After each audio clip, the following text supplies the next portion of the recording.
कई बार अनजाने में और बहुत बार स्वार्थवश कुछ इंसान ऐसे कर्म कर देते हैं जिसका पछतावा उन्हें जीवन भर रहता है।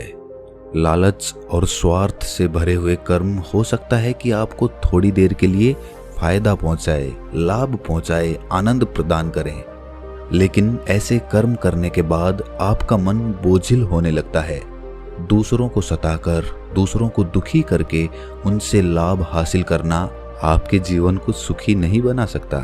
सुखी रहने के लिए ये जरूरी है कि हम दूसरों को भी सुख पहुंचाएं, क्योंकि जिस प्रकार के कर्म हम करते हैं वही कर्म लौटकर वापस हमारी जिंदगी में आते हैं। सभी शिष्य अपने गुरु के इस उपदेश को बड़े ध्यानपूर्वक सुन रहे थे। एक शिष्य ने ये उपदेश सुनने के बाद अपने गुरु से सवाल किया कि गुरुदेव, हमारे आश्रम में बहुत सारे मच्छर हैं। जब हम रात को सोने की कोशिश करते हैं तो यही मच्छर हमें परेशान करते रहते हैं, तो मजबूरीवश इन मच्छरों को हमें मारना ही पड़ता है।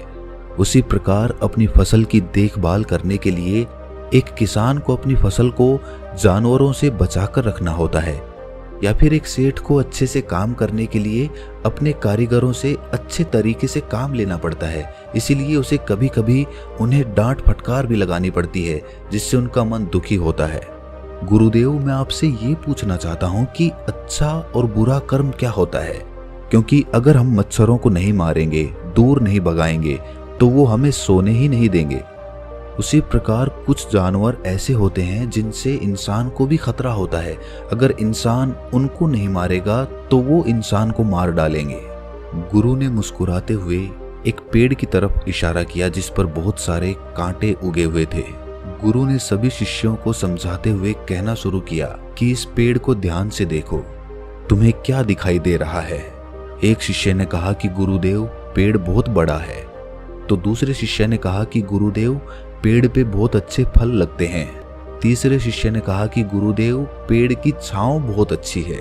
एक और शिष्य ने बिल्कुल ही अलग जवाब दिया। उसने कहा कि गुरुदेव, इस पेड़ की लकड़ी बहुत महंगी है, बाजार में अच्छी कीमत मिलती है इस पेड़ की। गुरु ने सभी शिष्यों से सवाल किया कि मान लीजिए कोई लकड़हारा इस पेड़ की लकड़ी काटने के लिए आता है और उसे कांटा लग जाता है, तो क्या इस पेड़ ने कोई गलती की? क्या इस पेड़ का वो बुरा कर्म कहलाएगा? गुरु ने सभी को समझाते हुए कहना शुरू किया कि प्रकृति इन पेड़ पौधों को भी ताकत देती है खुद की रक्षा करने की।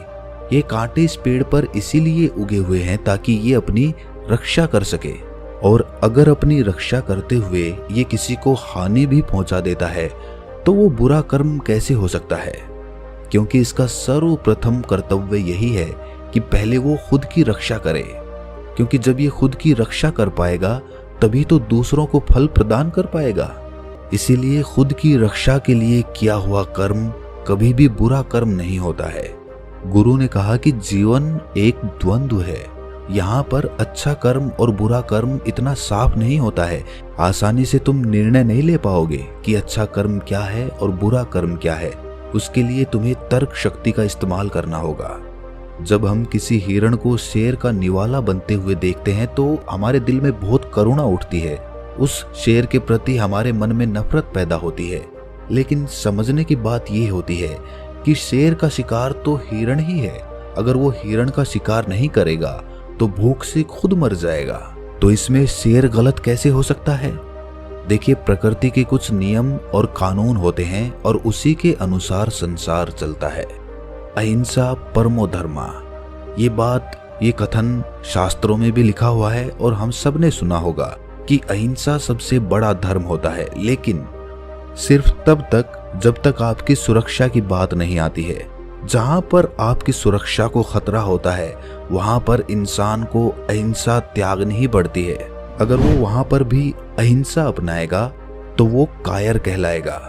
शिष्य ने सवाल किया कि गुरुदेव, तो क्या फिर मांस खाना सही है? क्योंकि मांस भी तो हम अपनी भूख मिटाने के लिए ही खाते हैं, और अगर हम अपनी भूख नहीं मिटाएंगे तो हम तो मर जाएंगे। तो इस प्रकार तो मांस खाना भी सही हुआ। गुरु ने कहा कि एक शेर के लिए मांस खाना सही है क्योंकि उसके पास कोई दूसरा विकल्प नहीं है, लेकिन हमारे पास विकल्प होते हैं। हम सिर्फ अपने स्वाद के लिए मांस खाना पसंद करते हैं, और सिर्फ अपने स्वाद के लिए किसी असहाय प्राणी की हत्या कर देना कहां से उचित हो सकता है? हाँ, तुम्हारा मांस खाना सही हो सकता था अगर तुम्हारे पास दूसरा कोई विकल्प नहीं होता, लेकिन अभी तुम्हारे पास विकल्प मौजूद हैं। गुरु ने सभी शिष्यों को समझाने के लिए एक कहानी सुनानी शुरू की। गुरु ने कहा कि किसी गांव में एक चोर रहता था। चोरी करना ही उसका पेशा था। ये बात गांव में किसी को नहीं पता थी कि वो एक चोर है। एक दिन उसकी माँ बहुत बीमार हो गई। चिकित्सक ने बताया कि इसके इलाज के लिए जो दवाइयाँ चाहिए होंगी वो काफी महंगी आती है, इसीलिए तुम्हें धन की आवश्यकता होगी। उसी रात वो चोर एक अमीर सेठ के घर में चोरी करने के लिए घुस गया, लेकिन बदकिस्मती से आज उसकी चोरी पकड़ी गई। जब सेठ ने उससे पूछा कि आज तक तो तुमने कभी चोरी नहीं की, आज ऐसी क्या मजबूरी हो गई कि तुम्हें चोरी करनी पड़ रही है? फिर क्या था, उस चोर ने गिड़गिड़ाना शुरू कर दिया। हाथ जोड़कर जोर जोर से रोने लगा और रोते हुए कहने लगा कि सेठ, मेरी माँ बहुत बीमार है, अगर तुरंत उसका इलाज नहीं किया गया तो वो बच नहीं पाएगी। सेठ ने जाकर उसकी माँ का हाल जाना और उसे यकीन हो गया कि ये चोरी अपनी माँ को बचाने के लिए ही कर रहा था, इसीलिए उसने उस चोर को माफ कर दिया। गुरु ने सभी शिष्यों को समझाया कि हम सब अपने जीवन में यही तो करते हैं। गलत कर्म हम हमेशा करते रहते हैं, लेकिन जिस दिन हमारा गलत कर्म पकड़ा जाता है तो हमारे पास कोई ना कोई बहाना तैयार होता है कि इस मजबूरी में मुझे ये कर्म करना पड़ रहा है। जिस प्रकार तुमने मच्छरों को मारने की बात कही है, तुम दूसरा विकल्प भी चुन सकते थे। तुम सोते वक्त कोई मच्छरदानी प्रयोग कर सकते थे, जिससे तुम मच्छरों से बचे भी रह सकते थे और तुम्हें मच्छरों की हत्या भी नहीं करनी पड़ती। इसीलिए अगर सही तरीके से बुद्धि का प्रयोग किया जाए तो तुम्हें कभी गलत कर्म करने ही नहीं पड़ेंगे। तुम्हें हिंसा करने की जरूरत ही महसूस नहीं होगी। शेर एक जानवर होता है, उसके पास बुद्धि बल नहीं होता और ना ही उसके पास संसाधन होते हैं, इसीलिए उसकी मजबूरी हो जाती है हिरण को मार कर खाना। लेकिन हम इंसानों के पास बुद्धि बल भी होता है और संसाधन भी होते हैं, और उसके बावजूद अगर हम गलत कर्म करते हैं तो उसके लिए कोई तर्क, कोई बहाना उस गलत कर्म को अच्छे कर्म में बदल नहीं सकता है। एक सेठ अपने कारीगरों से प्रेम से भी काम ले सकता है, लेकिन अहंकारवश अपनी सत्ता को स्थापित करने के लिए वो अपने कारीगरों को डांटता और फटकारता रहता है। अपने आप को ऊंचा और उनको नीचा दिखाने का प्रयास करता रहता है, और फिर ये तर्क भी दे देता है कि मेरी मजबूरी है ये करना कौन चाहता है, मेरा तो यही कर्म है, अगर मैं इसे ही अच्छे तरीके से नहीं करूंगा तो परमात्मा बुरा मान जाएगा। गुरु ने सभी शिष्यों को समझाया कि कभी भी अपने गलत कर्म को सही साबित करने का प्रयास मत करो। ये अहंकार का रूप होता है। आपका अहंकार जो होता है वही गलत कर्म को सही साबित करना चाहता है। वो सोचता है कि मैं गलत कैसे हो सकता हूँ, और यहीं पर आप अपने अहंकार को बढ़ावा देते चले जाते हैं। अगर कोई गलती हुई है तो उसे स्वीकार करो। जब तुम किसी गलती को अपने मन से स्वीकार कर लेते हो तो तत्क्षण वो गलती भविष्य में दोहराई नहीं जाती है। एक शिष्य ने गुरु से सवाल किया कि गुरुदेव, अगर किसी से अतीत में गलत कर्म हुए हैं, गलतियां हुई हैं, तो उन गलतियों को कैसे ठीक किया जा सकता है? कृपया इस पर प्रकाश डालें। गुरु ने कहा कि सबसे पहले तो ऐसे इंसान जो खुद की गलतियों को स्वीकार कर लेते हैं वो बहादुर होते हैं, क्योंकि हर एक इंसान अपनी गलती को स्वीकार नहीं कर पाता। और अगली बात समझने की ये होती है कि इंसान गलतियों का पुतला ही होता है। अगर इंसान गलती नहीं करेगा तो उसका विकास कैसे होगा? गलतियां कर करके ही इंसान गलतियों से पार हो जाता है। अगर एक बार कोई गलती हो गई है तो वो माफ की जा सकती है, लेकिन बार बार कोई गलती कर रहा है तो वो आदमी मूर्ख होता है। ऐसा इंसान बेहोशी में अपना जीवन जी रहा है और उसका विनाश निश्चित है। गलतियां करो, लेकिन हर बार नई गलती करो, पुरानी गलती को मत दोहराओ, उसी से तुम्हारा विकास हो सकता है। गलतियों से जीवन में अनुभव जुड़ते जाते हैं, और जितना अनुभवी एक इंसान होता जाता है उसकी बुद्धि उतनी ही तेज होती जाती है। अतीत की गलतियों का बोझ अपने दिल पर मनुष्य को नहीं रखना चाहिए, इससे उसका दिल बोझिल हो जाता है और वो पूरी उमंग और उत्साह के साथ कोई भी काम नहीं कर पाता। जब भी वो कोई नया काम शुरू करने की कोशिश करेगा तो वही गलतियां उसके सामने आकर फिर से खड़ी हो जाएंगी और वो कोई भी नया काम शुरू नहीं कर पाएगा। और अगर वो कोई नया काम शुरू नहीं करेगा तो उससे नई गलतियां नहीं होंगी, और अगर नई गलतियां नहीं होंगी तो उसका विकास कभी नहीं होगा। इसीलिए गलतियों से डरने की जगह उनसे सीख लेना सीखो।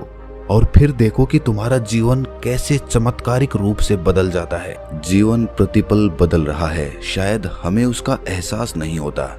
आने वाले हर एक पल के साथ हम और बूढ़े होते जाएंगे, मौत के और करीब होते जाएंगे, लेकिन हमें उसका एहसास नहीं होता। जीवन की भागदौड़ में मनुष्य ये भूल ही जाता है कि कोई भी सांस उसकी आखिरी सांस हो सकती है। और आखिर में जब हिसाब लगाया जाता है कि उसने कितनी सांसें जी भर के जी, तो पता चलता है कि पूरे जीवन में बहुत कम ऐसे पल होते हैं जहां पर इंसान खुलकर अपना जीवन जीता है, बिना किसी चिंता, बिना किसी डर, मोह, लालच, हर भाव से आजाद होकर वो कुछ ही पल अपने जीवन में जीता है। और वो पल भी उसके बचपन के दिन होते हैं। बचपन के दिन बीतने के बाद हमारे अंदर कितने भारी बदलाव आते हैं, ये हम सब जानते हैं, हम सब साक्षी हैं उसके। जीवन का हर एक पल मुक्त होकर जिया जा सकता है, लेकिन जरूरत होती है सही कर्मों की। कर्मों के बारे में सही ज्ञान होने पर आदमी के अंदर के द्वंद्व खत्म हो जाते हैं, और जब द्वंद्व खत्म होते हैं तब शंका मिटती है, और शंका मिटने के बाद इंसान का एक नया जन्म होता है। आज तक हम शंका यानी कि संशय में ही तो जीते आए हैं। ये खरीदूं, वो ना खरीदूं, इससे बात करूं, उससे बात ना करूं। हर चीज में हमारे दो पहलू होते हैं, हर विचार हमारा बटा हुआ होता है। इसीलिए हम कोई भी निर्णय पूरे मन से नहीं ले पाते, हर निर्णय आधा अधूरा रहता है, और इसीलिए हमें अपने जीवन में कभी सफलता नहीं मिल पाती। लेकिन एक बार अगर आपको समझ में आ जाए कि क्या सही है क्या गलत है, तो आपके मन में से सारा संशय दूर हो जाएगा, और वो संशय दूर होने के बाद सफल होने से कोई नहीं रोक सकता आपको। अपने विवेक का इस्तेमाल करना सीखिए, बुद्धि का उच्चतम प्रयोग करें, तभी आपको पता चलेगा कि क्या सही है क्या गलत है। हर समय सही और गलत का निर्णय इतना आसान नहीं होता है, क्योंकि दुनिया में, असल दुनिया में सब कुछ इतना साफ साफ नहीं होता। हमें चुनाव करना पड़ता है, हमें अपनी बुद्धि का प्रयोग करना पड़ता है, विवेक का इस्तेमाल करना पड़ता है, तब जाकर हम कहीं ये निश्चय कर पाते हैं कि क्या सही है और क्या गलत है। और यकीन मानिए, अगर आपने सही कर्मों की धारा पकड़ ली तो आपका जीवन धन्य हो जाएगा, क्योंकि जीवन में जो करने योग्य होता है वो सही कर्म होता है। लेकिन अधिकतर लोगों को सही कर्म का मतलब ही नहीं पता होता।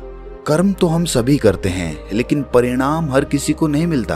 परिणाम सिर्फ उन्हें ही मिलता है जो परिस्थितियों के अनुसार सही कर्म करने का साहस दिखाते हैं, जो चिंतन करके ये जान पाते हैं कि कर्म का सिद्धांत क्या होता है और अलग अलग कर्मों का हमारे जीवन पे क्या असर पड़ता है। जब इंसान भली भांति अपनी दृष्टि से ये सब देख लेता है, तब उसका कर्मों के बारे में सारा संशय दूर होने लगता है, और तब धीरे धीरे अनुभव के साथ उसे पता चलता जाता है कि जो कर्म वो कर रहा है वो किस श्रेणी के कर्म हैं। क्योंकि 3 श्रेणियां होती हैं, उच्चतम श्रेणी, मध्यम श्रेणी और न्यूनतम श्रेणी।